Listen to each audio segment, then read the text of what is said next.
My name's Angelo, and welcome to We Want Picks. This is the only channel dedicated to UFC fight picks and DraftKings lineups run by MMA insiders and professional fighters. Every week, I join Dan Kramer and Nick Newell, two longtime professional fighters that have fought at the highest levels on the planet, as well as Jacob Lyons, a skinny kid from Indiana.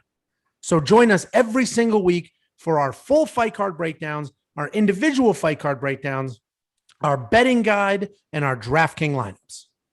Next up at UFC Vegas 34, we have Chase Sherman versus my friend Parker Porter. Chase Sherman, 15-7 overall, 4-1 in his last 5. That loss is to Andrei Arlovsky.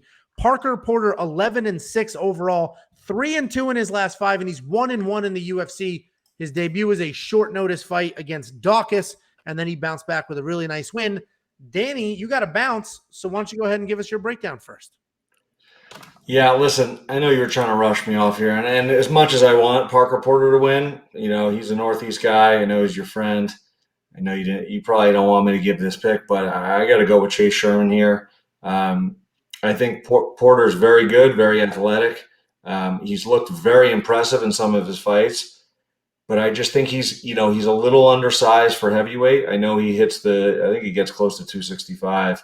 But in terms of his build and his frame, Chase Sherman is a big guy. I mean, he lost Arlovsky, which, I mean, you could look at that two ways, right? He lost to a guy who's, around 40 years old, or you could look at it, he lost to a guy who's a veteran and has been competing at heavyweight against top-level competition for 20 years. So, I will say, though, in the fights that he's looked good, he's had power. He looks like a legitimate heavyweight.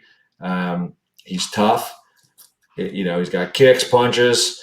The guy was a pretty high-level athlete, I believe, in college. So I think all of those factors, when it's a heavyweight fight, I think are going to come into play here. And I think he's probably – I don't know if he's going to get a finish because Porter is pretty tough. But, man, he's a big guy. He hits hard. So I got Chase Sherman in this one. I might spend the $9,200 on him. The only reason I wouldn't just because I want Porter to win because he's a friend of yours. He's from the Northeast, but at the end of the day, I think Sherman's going to win this fight. Well, you can leave now. Yeah, we appreciate. I hope I'm wrong. Listen, you can bring Parker on the show. I will apologize for picking against him, but hey, I got to tell it how I see it. No, it's definitely, and Dan's probably got to drop, so if he disappears, that's why. It's definitely a really tough fight. We got to get that Guida one in next. That's the last one I'm on for, and then I got to jump. You're not going to make it, dude. You have 2 minutes. It's not like a 10:30. All of a sudden. Well, the main event's right after that, so hell. Listen, I'll be late for the Guida fight because that's my favorite one on the card. All right, well, I'm not going to rush this. So Parker Porter, personal friend, I managed him for years. Say he's undersized. Or 4 years? For many years. You say he's undersized, and he's not tall, but his legs are absolutely tremendous. And where that really helps him is, one, he generates a lot of power from those giant legs, and two, he has a really unique striking style for heavyweight. He moves a ton. He bounces in and out. He gets really up there with head kicks. And if you go look at that Dawkins fight, and Parker told me this story. I did an interview with Parker a few days ago. So check that video out. There was a lot of it I couldn't keep in because he talked about his game plan and things like that, and I wasn't going to keep that in there. But he did tell a story with the camera off, I believe, about when he fought Dawkins. So you're going to tell it anyway. He took that fight on super short notice.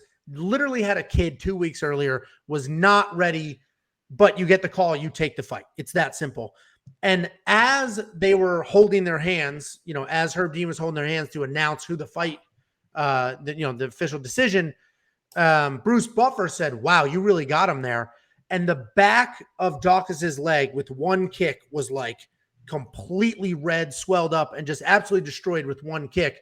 And Dawkins looked over at Parker, and you can watch this on tape, and was like, "Yep, you got me there." So those wild leg kicks, the power, the movement.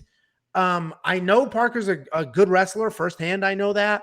I'm stupid biased, so if you don't want to take my word for it, you don't have to. But I have Parker winning this fight. I think he's had a legitimate training camp.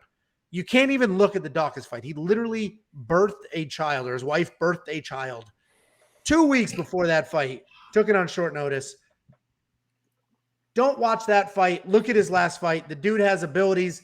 He's got cardio, tree trunk legs for kicks, a nice in and out style for strikes, and he can wrestle if he wants to. Less on Monkey Knife Fight. Parker is my pick. Parker is in my DraftKings lineup for $7,000.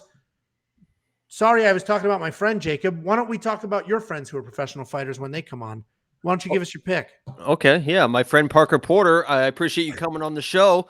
I believe the hype. He says he's more ready this fight. I believe the guy. Don't act like Jacob isn't our direct line to Glover. If you want him back on the show, pay your respect to Jacob. Yeah. So I like Parker to win this fight. All right, nice and simple. Do you guys agree with the less? Even if you're on the other side of it, the less. They still are heavyweights, and although Chase Sherman, he's a very good boxer with really solid footwork and speed. He doesn't have any head movement at all. So he gets hit a lot. And I think Parker's going to exploit that. So Parker's my pick. Chase is Dan's pick. Parker is Jacob's pick. And the less on Monkey Knife Fight. Who did you pick?